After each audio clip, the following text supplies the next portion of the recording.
ETF index mutual funds నేర్చుకుని stock మార్కెట్లో రాణించాలనుకుంటున్నారా? వెంటనే ఈ నెంబర్కి కాల్ చేయండి. Hi viewers, India's largest digital media network Suman టీవీకి స్వాగతం. నిన్న జరిగిన ఫ్లైట్ యాక్సిడెంట్లో నిజంగా చాలా బాధాకరమైన విషయం అండి. ఎంతో మంది అమాయక ప్రజలు ఉన్నారు, అందులో రాజకీయ నాయకులు ఉన్నారు, తర్వాత వచ్చేసి బిజినెస్ ఎంటర్‌ప్రెన్యూర్స్ ఉన్నారు. ఎన్నో కలలు కని ఒక్కసారిగా యూకేలో సెటిల్ అవ్వాలనుకున్న 5 మంది ఒకే ఫ్యామిలీలో ఉన్న వాళ్ళు కూడా ఉన్నారు. నిజంగా అది తలుచుకుంటేనే ఎంత బాధాకరం అంటే, టికెట్ ఇచ్చి మృత్యువుని ఒడిలోకి తెచ్చుకున్నట్లు అయిపోయింది. టికెట్ ఇచ్చి చనిపోయినట్లు అనిపిస్తుంది. సో దీని గురించి అసలు ఈ ప్రమాదం ఎలా జరిగింది, వీటికి ఏమేమి కారణాలు ఉన్నాయి, సాంకేతిక లోపాలా లేకపోతే ఇంకేమన్నా ఉన్నాయా అనేది వీటి గురించి పూర్తిగా మనతో డిస్కషన్ చేయడానికి మనతో ఉన్నారండి గ్రూప్ కెప్టెన్ పెమ్మసాని రాజేంద్ర ప్రసాద్ గారు. వీరు వచ్చేసి రిటైర్డ్ ఎయిర్ ఫోర్స్ ఆఫీసర్ అండి. వారితో మాట్లాడదాం. నమస్తే అండి. నమస్తే అండి. చాలా సీనియర్, మీరు ఆల్రెడీ రిటైర్డ్ అయిపోయారు, మీరు ఎన్నో చూసింటారు. ఇప్పుడు అలా పైకి టేక్ ఆఫ్ అయి అలా పడిపోయి అంతమంది ప్రాణాలు పోయినాయంటే నిజంగా ఎంత ఆ బాధను ఎంతైనా చెప్పుకోలేకపోతున్నాం. రాజేంద్ర ప్రసాద్ గారు అంటారు చూడండి, పైలోకానికి వెళ్ళాలంటే టికెట్ టికెట్ అంటారు. నిజంగా అలా అనిపిస్తుంది. టికెట్ తీసుకొని చావనికి ఆ ఫ్లైట్లో ఎక్కినట్లు అయిపోయింది. ఎక్కడండి ఇది? సాంకేతిక లోపమా, లేదా నిర్లక్ష్యమా, లేదా ఇందులో ఏమన్నా టెర్రరిస్ట్ల హస్తం ఏమన్నా ఉందా? నిన్న అహ్మదాబాద్లోని సర్దార్ వల్లభాయ్ పటేల్ అంతర్జాతీయ విమానాశ్రయంలో ఎయిర్ ఇండియా AI 171 విమానం దుర్మరణం చెందడం చాలా విషాదకరమైన వార్త అండి. ఇలాంటిది rarest of the rare incident అంటారు. ఇలాంటిది ఇప్పటి వరకు జరగలేదు. ఈ విధంగా initial level of take off అయిన ఇమీడియట్ కొద్ది సెకండ్స్లోనే కోల్టం అనేది చాలా రేరు.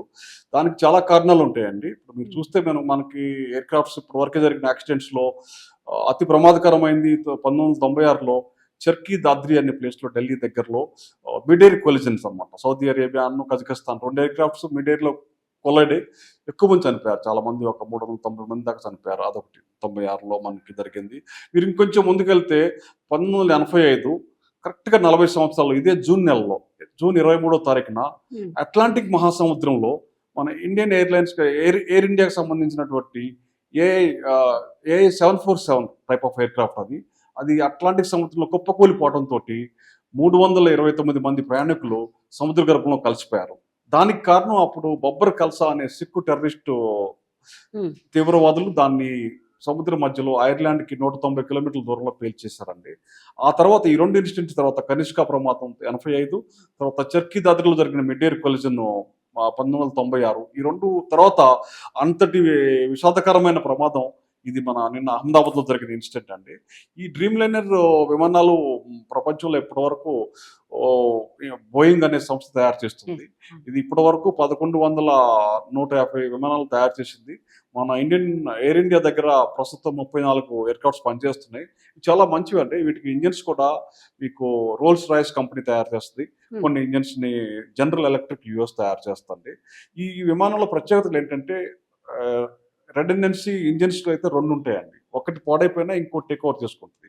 అలాగే క్లిష్టమైన కాంపోనెంట్స్ ఉంటాయి కదంటే, పరికరాలు అంటే క్రిటికల్ కాంపోనెంట్స్ అంటారు. ఈ క్రిటికల్ కాంపోనెంట్స్ విమానంలో చాలా వరకు ఉంటాయండి. 300 ఐటమ్స్ ఉంటాయి. చిన్న మనకి తెలియాలి, చిన్న ఫ్యూజెస్ కానీ, తర్వాత మన ఫ్యూయల్ సప్లై చేసే మన ఇవి ఉంటాయి నాజిల్స్ కానీ, ఇవన్నీ కూడా ఒకటి బ్లాక్ అయినా కానీ, ఒకటి పని చేయకపోయినా కానీ దాని పని ఇంకోటి టేక్ ఓవర్ చేసుకుంటుంది అనమాట. అది కూడా పని చేయకపోతే థర్డ్ కూడా టేక్ ఓవర్ చేసుకుంటుంది. అంటే ఇట్లాంటి రెడెండెన్సీ ఫ్యాక్టర్స్ 300% ఉంటాయి. కాబట్టి విమానంలో ఏదైనా సాంకేతిక లోపం తలెత్తిన ఒక పార్ట్ పాడైపోయినా రెండో పార్ట్ దాని అంతటికి అదే టేక్ ఓవర్ చేసుకుంటుంది. అది కూడా పాడైపోతే మూడోది టేక్ ఓవర్ చేసుకుంటుంది. కాబట్టి సాంకేతిక పరంగా రావడానికి చాలా రేర్ అండి, చాలా రేరెస్ట్ రేర్ అనమాట. అంటే అన్ని పాడైపోవటం ఒకేసారి, అంటే 2 ఇంజన్లు పాడైపోవటము, అందులో ఉన్న మిగతా కాంపోనెంట్స్ ఏమైనా అయితే అవి కూడా పాడైపోవటం అంటాం, అది రేరెస్ట్ ఆఫ్ ద రేర్ అనమాట. సో ఇందులో మనకి కారణాలు చూస్తే అంటే బేసిక్గా 4-5 కారణాలు కనిపిస్తాయండి. అందులో మొట్టమొదటి కారణం ఏంటంటే human error pilot. Human error pilot అంటే పైలట్ ద్వారా చేసేవి. అంటే పైలట్ మానవుడు మన మన మన ఎంత సొఫిస్టికేట్ విమానం ఉన్నా, ఎన్ని రెడెండెన్సీ ఫ్యాక్టర్స్ 2, 3, 200%, 300% రెడెండెన్సీ ఫ్యాక్టర్ ఉన్నా కానీ పైలట్స్ కూడా 2 ఉంటారు. అంటే 200%. ఒక అతను ఏమైనా పొరపాటున కొలాప్స్ అయిపోయినా కానీ, ఒక అతను తప్పుడు నిర్ణయం తీసుకున్నా కానీ ఇంకొక అతను పక్కన ఉంటాడు. కాబట్టి పైలట్స్ కూడా 2 ఉంటారు. ఇంజిన్స్ 2 ఉన్నాయి. తర్వాత మిగతా క్రిటికల్ కాంపోనెంట్స్ మూడు ఉంటాయి. సో ఇట్లాంటి పరిస్థితుల్లో మరి పైలట్ తప్పిదం అయి ఉండొచ్చు. అది రేరెస్ట్ ఆఫ్ ద రేర్ అనమాట. పైలట్ తప్పిదం అయి ఉంటే రెండో పైలట్ మరి టేక్ ఓవర్ చేసుకుంటాడు. ఒకవేళ ఈయన కావాలని తప్పు చేసినా, ఒకవేళ మర్చిపోయినా, పైకి వెళ్ళాల్సిన బటన్ కింద బటన్ నొక్కినా కానీ కొన్ని సెకండ్స్ లో అతను రిట్రీవ్ చేయగలడు. సో కాబట్టి దాంట్లో కూడా పైలట్ ఎర్రర్ ఉన్నా కానీ ఛాన్సెస్ తక్కువ అనిపిస్తాయి. సెకండ్, వెదర్ ఫ్యాక్టర్ ఆ రోజు వెదర్ చూసుకుంటే వెదర్ చాలా బాగుంది. 40 degrees టెంపరేచర్ ఉంది, విజిబిలిటీ 5 kilometers వరకు ఉంది. కాబట్టి వెదర్ ఫ్యాక్టర్ రూల్ అవుట్ చేయొచ్చు. మూడోది ఏంటంటే బర్డ్ హిట్స్. విమానం గాల్లో ఎగురుతున్నప్పుడు బర్డ్స్ కానీ ఏమైనా హిట్ అయితే ఇంజిన్ స్పాట్ అయిపోతాయి. ఎందుకంటే ఇంజన్ బరువు, ఇంజిన్ స్పీడు కలిపి ఆ బర్డ్ ఎంత చిన్నదైనా కానీ, బర్డ్ ఒక 150 గ్రాములు 200 గ్రాములు బరువు ఉన్నా కానీ ఆ వెయిట్ స్పీడ్ వల్ల ఆ ఇంపాక్ట్ చాలా ఎక్కువ, ఇంజిన్ ప్యారలైజ్ అయిపోద్ది, ఇంజిన్ పాడైపోద్ది అనమాట. సో అలాంటివి ఏమైనా జరిగితే, సో అట్లాంటి పరిస్థితుల్లో అక్కడ 3 kilometers దూరంలో అట్లాంటి బర్డ్స్ ఒక పెద్ద గుంపు వచ్చి ఆ ఇంజిన్ లోకి వెళ్తా అయితే అది పడికి తెలిసిపోద్ది మనకి. ఎందుకంటే చుట్టూతో బైనాక్యులర్స్ పెట్టి వాచ్ చేస్తుంటారు ఎయిర్ ఫీల్డ్ మొత్తం కూడా, పైనుంచి ATC టవర్ నుంచి కింద నుంచి కూడా ఏమైనా బర్డ్స్ కానీ తిరుగుతున్నాయంటే వాటిని బర్డ్స్ ని స్కేర్ చేయడానికి మెకానిజం ఉంది. తర్వాత అలాగే షూట్ కూడా చేస్తారు. కాబట్టి బర్డ్స్ వల్ల ప్రమాదం కూడా జరిగి ఉండకపోవచ్చు. ఇది కాకుండా human error other than pilot, అంటే పైలట్ కాకుండా టెక్నికల్ స్టాఫ్ కానీ, ATC ఆఫీసర్స్, ATC స్టాఫ్ కానీ, తర్వాత లోడర్స్ కానీ, వీళ్ళ ద్వారా కూడా ప్రమాదాలు జరగడానికి అవకాశం ఉంది. వాళ్ళు ఏమైనా పొరపాటున టెక్నికల్ ఇన్స్పెక్షన్ లో, చెకింగ్ లో ఏమైనా తప్పు చేశారా, అవి కూడా అన్ని రికార్డ్ అవుతాయి. ఒకవేళ వాళ్ళు ఏమైనా చేస్తుంటే పొరపాటున ఏదైనా ఫారిన్ ఆబ్జెక్ట్ కానీ వాళ్ళు వదిలిపెట్టుంటే ఇంజన్ లో కానీ అవి కానీ రికార్డ్ అవుతాయి, మనకు దొరికిపోతాయి అనమాట ఎంక్వైరీలో. ఎనీ ఫారిన్ ఆబ్జెక్ట్ కానీ వాళ్ళు ఎయిర్ క్రాఫ్ట్ లో సెన్సిటివ్ పార్ట్స్ దగ్గర వదిలిపెడతాం కానీ, మర్చిపోవటం కానీ జరిగితే, వాళ్ళు చెకింగ్ చేస్తున్నప్పుడు కానీ, ఇట్లాంటి పరిస్థితుల్లో. ఎందుకంటే అన్ని సిస్టమ్స్ చెక్ చేస్తారు బిఫోర్ టేక్ ఆఫ్. ఆ టైంలో ఏమైనా జరిగితే ఉంటాయి. సో మనకి అది కాకుండా ఈ బోయింగ్ విమానాల్లో, డ్రీమ్ లైనర్ లో చాలా సోఫిస్టికేటెడ్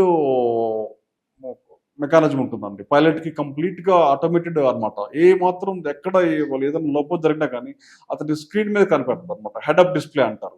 ఈ హెడ్ అప్ డిస్ప్లేలో మొత్తం అతను అటు ఇటు చూసుకునే పర్లేదు, అతని కంటి ముందే మన విండ్ స్క్రీన్ లో మొత్తం పారామీటర్స్ అన్ని వచ్చేస్తాయి. ఇంజిన్ పారామీటర్స్, ఇంజిన్ ఎట్లా ఉంది, ఎంత స్పీడ్ లో ఉంది, ఏ హైట్ లో ఇప్పుడు ఉంది, తర్వాత ఏ స్పీడ్ లో పోతుంది, తర్వాత ప్రెజర్ ఎంత ఉంది, అన్ని వివరాలు అతనికి కళ్ళ ముందే స్క్రీన్ లో బయట హెడ్ అప్ డిస్ప్లేలో కనిపిస్తూ ఉంటాయి. మనకి అడాస్ కార్ లో మనకి అడాస్ లెవెల్ 2 సిస్టమ్ ఎలా ఉంటుందో దానికి మించిన సిస్టమ్స్ ఉంటాయండి. ఐకాస్ అంటారు ఎయిర్ క్రాఫ్ట్ లో. తర్వాత ఎయిర్ క్రాఫ్ట్ లో అంటే ఇంజన్ తర్వాత సంబంధించిన అన్ని పారామీటర్స్ ని మనకి పైలట్ కి తెలియజేస్తూ ఉంటాయి అనమాట. ఈ ఐకాస్ సిస్టమ్ ద్వారా వాళ్ళకి వివరాలన్నీ తెలిసిపోతాయండి. సో ఈ దాంట్లో మనకి ఏదైనా కావచ్చు, హ్యూమన్ ఎర్రర్ పైలట్ కావచ్చు, హ్యూమన్ ఎర్రర్ నాన్ పైలట్ అంటే టెక్నికల్ స్టాఫ్, ATC స్టాఫ్ వల్ల కావచ్చు, లేకపోతే బాడీ హిట్ కావచ్చు. తర్వాత ఏదైనా వీటన్నిటి కాకుండా మీరు అన్నట్టు సాబిటేజ్ కానీ, టెర్రరిస్ట్ యాంగిల్ కూడా. ఇవాళ రేపు మన అంతర్జాతీయంగా జరిగిన పరిణామాలు, తర్వాత పాకిస్తాన్ తో మన ఈ మధ్య జరిగినటువంటి ఎస్కర్మిసెస్, ఈ విషయాల్లో కానీ దీని గురించి ఎవరైనా కావాలని చేయదలుచుకుంటే వాళ్ళు ఏం చేస్తారంటే, మీరు విమానంలో కూర్చున్నప్పుడు టేక్ ఆఫ్ అప్పుడు మన అందరినీ మొబైల్ ఫోన్స్ స్విచ్ ఆఫ్ చేయమంటారండి. ఎందుకంటే ఎయిర్ క్రాఫ్ట్ లో ఉన్నటువంటి రేడియో నావిగేషన్ సిస్టమ్స్ అది ఇంటర్ఫియర్ చేస్తుంది మొబైల్ ఫోన్ అని. మొబైల్ ఫోనే ఒక ఎయిర్ క్రాఫ్ట్ ఒక రేడియో నావిగేషన్ సిస్టమ్ ని ఇంటర్ఫియర్ చేయగలిగితే, అదే ఎవరైనా కావాలని దురుద్దేశంతో విమానాన్ని కూల్చడానికి radio and radar navigation jammers, specially designed jammers ని తీసుకొని ఎయిర్ ఫీల్డ్ బయట కూర్చొని టేక్ ఆఫ్ అవడానికి కొద్ది క్షణాల్లోపు ఆ జామర్స్ యూజ్ చేసి మొత్తం ఎయిర్ ఫీల్డ్ లో ఉన్నటువంటి ఎలక్ట్రోమాగ్నెటిక్ సర్క్యూట్స్ ని జామ్ చేసేటానికి కూడా ఛాన్స్ ఉంది. We cannot rule out. ఆ ఛాన్స్ ప్రకారం ఎవరైనా టెర్రరిస్టులు కూర్చొని మన ఎయిర్ ఫీల్డ్ బయటే కూర్చొని ఏదో ఒక బిల్డింగ్ లో కూర్చొని ఆ జామింగ్ సిస్టమ్స్ పెట్టుకొని, డెసిగ్నేటెడ్ జామింగ్ సిస్టమ్స్ పెట్టుకొని, అంటే దీనికంతా మిలిటరీ టెక్నీషియన్స్ కానీ, ఎయిర్ క్రాఫ్ట్ జామ్ చేయడానికి కానీ, దానికి ప్రత్యేకంగా తయారు చేసిన జామర్స్ ఈ యొక్క బోయింగ్ విమానానికి జామ్ చేయడానికి ఏవైతే కావాలో దానికి పనిగట్టుకొని అవి చేసుకొని వాళ్ళు ఏమైనా కూర్చుంటే అది కూడా ఒక అవకాశం ఉందండి. ఏది రూల్ అవుట్ చేయలేము. ఇవన్నీ మనకి ఈ అనాలిసిస్ ఒకటే అనాలిసిస్ కాదు, కాక్పిట్ వాయిస్ రికార్డర్, తర్వాత బ్లాక్ బాక్స్ అంటారు మీరు కదా, దాంట్లో అనాలిసిస్లు, తర్వాత కాంపోనెంట్ అనాలిసిస్ అనమాట. ఇంజిన్ పార్ట్స్ మొత్తం అవి లోపల అక్కడ ఏమున్నాయని, మెటలజీ ఏమన్నా స్ట్రక్చరల్ డిఫెక్ట్స్ ఏమన్నా ఉన్నాయా, ఇవన్నీ తెలిసిపోతాయండి. ఎందుకంటే విమానం చాలా ఢిల్లీలో టేక్ ఆఫ్ చేసింది, మళ్ళీ అహ్మదాబాద్ లో ల్యాండ్ అయింది, అహ్మదాబాద్ లో ల్యాండ్ అయిన తర్వాత మళ్ళీ టేక్ ఆఫ్ చేసింది 139కి, టేక్ ఆఫ్ చేసి ఒక 400 అడుగుల వరకు ఎగరగలిగింది. అంటే భూమికి 600 అడుగులు అంటున్నారు. 600 అంటే సముద్ర మట్టం నుంచి 600 అడుగులు. సో రైల్ హైట్ చూసుకుంటే 400, అంటే 1/2 కిలోమీటర్ వరకు ఈ గాల్లో ఎగిరింది. అంటే ఇంజిన్స్ రెండు పనిచేసి డ్రిఫ్ట్ చేస్తాను. ఒక ఇంజిన్ తోనే పైకి లేవచ్చు. లేచింది కాబట్టి లేచింది సడన్ గా విత్ ఇన్ 3 నిమిషాల లోపే ఈ విధమైన రావడానికి మాత్రం ఏదైనా బలమైన కారణం ఉంటుంది. పైలట్ టెర్రర్ కావచ్చు, తర్వాత టెర్రరిస్ట్ సాబటేజ్ కావచ్చు, తర్వాత ఫ్యూయల్ కంటామినేషన్. అది కూడా రిమోట్ ఫ్యూయల్ కానీ ఎవరైనా కంటామినేట్ చేయొచ్చు. లాస్ట్ మినిట్ లో ఏదైతే ఫ్యూయల్ అక్కడ ఇంజెక్ట్ చేశారో అహ్మదాబాద్ లో, ఆ ఫ్యూయల్ ఏదైనా యాసిడ్ కలిపినా, పంచదార లాంటి పదార్థం కలిపినా కానీ ఇంజిన్ కొలాప్స్ అయిపోతుంది. ఫారిన్ బాడీ ఏదైనా కలిపితే అందులో.